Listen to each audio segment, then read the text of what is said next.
This is J Dioramas. Ooh, what a rush. The show is hosted by spiritually twin brother jesuno. Yeah, this is jesuno, y'all. What's up, y'all? All right. I have Hans for the best interview you're gonna get. I have the best folk singer that can sing any style of song in the world, any time of the day. Just put a beat on and he'll sing it. I didn't mean to get that pop in that mic, y'all. My friend, you flatter me. Well, we got you on film, and you're the man. It's all about you right here, right now. All right, I'm game. I'll try. I'll try an interview. We'll see what happens. Well, I got a lot of questions for you. Shoot it, baby. Well, here it goes. The first question is, when did you first start singing? I first started singing in grammar school, in first grade, when we used to sing the Star Spangled Banner and Christmas songs. Went all through the grammar school. When I got in 8th grade, my music teacher was a doctor in music, and she was listening to us all sing a certain song that she wanted us to sing, and she said, somebody in here has an amazing voice. She goes, I don't know who, so I'm going to go around to all the kids and listen, see who it is. So she stopped at this fat guy and she said, this is the guy, Stanley. He's got the best voice. So he's got a really lyrical, pretty voice. And she went back to her seat and she said, listen to another song. And she says, wait a minute, I'm not sure if Stanley was the right one here. I'm going to go check again. So she checked again, and when she stopped at me, she said, I was wrong. Hans has the best voice. And she had told us beforehand that she gave grades, the highest grade she gave was an A. She never gave an A+. Well, needless to say, surprisingly enough, at the end of the semester, when she gave her grades out, she gave me an A+ in music. So that was my beginning, when I started to think, maybe I got a pretty good voice. So I suppose it was normal for me to think that. And during high school, I really didn't sing that much, except I listened to the radio, and I practiced by myself, you know, the shower type singing, that type of thing. And I really haven't had much experience, except one time in a bar, I did a duet with a professional singer, female, and the song was My Way by Frank Sinatra. At the end of the song, so this was just spur of the moment duet. I just started singing with her because I felt like singing. She didn't even know what it was. At the end of the song, everybody clapped, and they all bought us. They bought us about 5 free drinks, and she wanted me to tour with her because she said, I don't know what you got, but she goes, it's something because everybody liked it. And you just did spur of the moment expert harmony with me on My Way. And she goes, I don't know how you did it. You don't even have any musical experience. But if you want to, you can tour with me. I'm a professional singer. I tour all over the country, and you can be touring with me. Well, I had a good job at the time, and you know, this is my first experience with something like that. So I didn't want to take a chance of losing my good job and this didn't pan out. You know, that's just too much of a gamble. Later, I did karaoke. This was about 2 years ago. I did karaoke in Alabama, and I got a standing ovation. And I've done several karaoke's and they clapped. Like one time I did Mac the Knife. Oh, they loved that. The girls were all screaming. So, you know, beautiful. Limited experience, but I didn't get any real chance to practice because I didn't have the words in the music. So what happened was, as soon as I found out about karaoke, which was about 2 years ago, I started bringing it up on my tablet and practicing with the music and the songs. And so hopefully I got better. That remains to be seen. That's my story. Hope you like it. Well, that story was the most beautiful scenario I ever heard. So we can't call that a story. That's a true scenario because it sounds like it actually happened, and I believe it myself. Actually, I know it happened just from your talent alone. It came out perfect. When you did the recording as I engineered, people don't know I'm not just an engineer and recorder and an artist. I also manage artists, and I develop artists, and I help artists, and I make sure artists come out. Right now it's all about Hans. I got other artists I'm working on, but right now Hans is my #1 artist I'm working with. You did a good job with all the songs you've done. Everybody loves them all over the YouTube and all over the globe. You are the man. They love you. Somebody's going to sign you soon, but they got to come through me and my contract. I'm your manager, don't forget. But other than that, this guy is amazing. I wanted to tell you who my favorite singer is of all time. Let's talk. Let's talk. Okay. This is a girl singer who I fell in love with in about 1974 after hearing her music for a few years.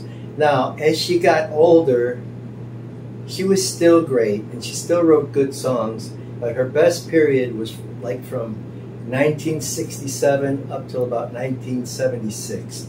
From that time period, she was untouchable. Nobody could match her. She was in a class by herself. And her name is, you ready for this? Joni Mitchell. You're lying. No, that's the truth. Joni. I know you got that Sean Connery book with you, but you had Joni Mitchell with you? No, I'm just telling you who I liked the best. Oh, you said you liked her the best? Yeah, who I had a crush on back in the 70s. Well, you was famous enough, I don't know why you didn't find her. Like, you should have found her. I wasn't famous then. Oh, you wasn't famous, but you had the talent. Well, if I could have found a way to find her, I would have. I would have married her. Well, there was no internet, no YouTube back then, so it's not easy to track people. I get it. Her voice was so amazing. What she could do with her voice, it was just incredible. She put the angels to shame. I know who she is. Yeah. And I know who you are. I wish y'all would have met. That's how I feel, because the talent you have, all those singers out there would have put you on. And she's considered to be the greatest writer of all time. Female writers. She did the song Both Sides Now. She wrote that. She wrote Woodstock, and she would have been in Woodstock, but she couldn't make it because there was too much traffic, and she was doing the Tonight Show beforehand. Cool. Too bad, because she would have been the best thing in to my Johnny Carson? Yeah. Awesome. I think I've seen that on a clip. She had the sweetest, most angelic way about her. It's just. How do you feel about her looks? Oh, just so touching, so sweet, so. Like her beauty, her outside, her pretty, just fabulous. To me, she wasn't the absolute most beautiful woman I've ever seen, but I would take her over the other ones because of her personality and her abilities that were just so, had such a big effect on me. Would you make out with her? I mean, there's a bear shit in the woods. I never seen none, but I believe so. Yes, that's my answer. So where do we go from here? Is the Pope Catholic? There you go. I don't know. Yes, is the answer. Okay, what do you got next? All right. What was your hobby when you were young? Did you get into like construction, or did you like to build things or anything like that? No, my hobby was when I was 10 years old, I wanted to be the greatest basketball player who ever lived. I knew it was coming to that. I'm glad you brought that up. Can you speak on how good you were? Well, when I was 10 years old, I used to play in the alley on, one of those alley backboards. We used to have pickup games all the time. I played for hours and hours on it, nonstop. I was indefatigable, if you know what that means. Say the word? Indefatigable. What does that mean? It means you never get tired of it. I played for hours and hours. I stunk when I first started out. But I was so determined that by the time I got to be a freshman in high school, I told everybody I was going to make the basketball team, and they all laughed at me because they didn't think I was good enough. Well, I tried out for the team, and I was the only white guy on the team, and I made it. The other guys were mostly bigger than me and stronger than me, so I had to get tough when I played. And I did. I learned how to get tough. Took a lot of knocks in the head. One time I got a hole through my tongue. It was good. Head hit me like this when we were going for a rebound, and my teeth went right through my tongue. I kind of had the same similar situation, not to take away from your interview, but I had the same similar situation, whereas I went up for the fourth finger roll layup, literally going for the fourth finger roll, and this guy, he didn't do it on purpose, but he clipped me out while I was in midair. Right, I noticed that. And he was a little bigger than me, and he was younger. They do that all the time. And he didn't do it on purpose. I know he didn't do it on purpose because you could tell he was a good guy. You always have to be waiting for that because it's always going to happen when you jump up in the air. They're going to hit you, knock you.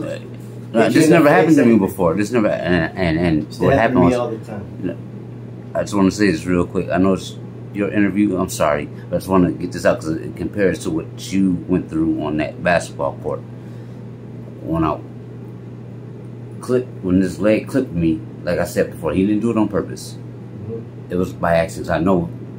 I watched how the guy played. He was a clean player, and he had a little finesse. I was older than him. He was younger than me, and I was a little better. But I know he was just trying to play good defense. And when I went up for that fourth finger roll, he clipped me out there. I fell on my chin, and it split open, and blood was everywhere.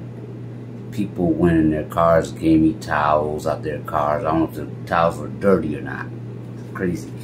And these are some of my enemies on the court, like people that hated my guts on the basketball. You know, I got people that don't like to play against you because, like, we're always competing with each other. Like, they know that you're gonna fuck them up every time. I don't mean to cuss on my channel. Sorry for cussing, guys. But you always tear them alive on the court. Like doing different moves, like they're going for your right side when you reverse it to the left. Yeah, I used to watch basketball. But I got injured a lot. That's all I want to say. I'm sorry. What? I just wanted that. But go ahead. This is all you. This is all right. This show. When I was that age, I used to watch basketball on TV, and my favorite player was Jerry West and Elgin Baylor. Jerry West. Great players. Jerry West because he was the greatest playmaker I ever saw. And one of the best shooters. He could shoot from 40 feet out and make it swish. The other guy was Elgin Baylor because he was the first guy that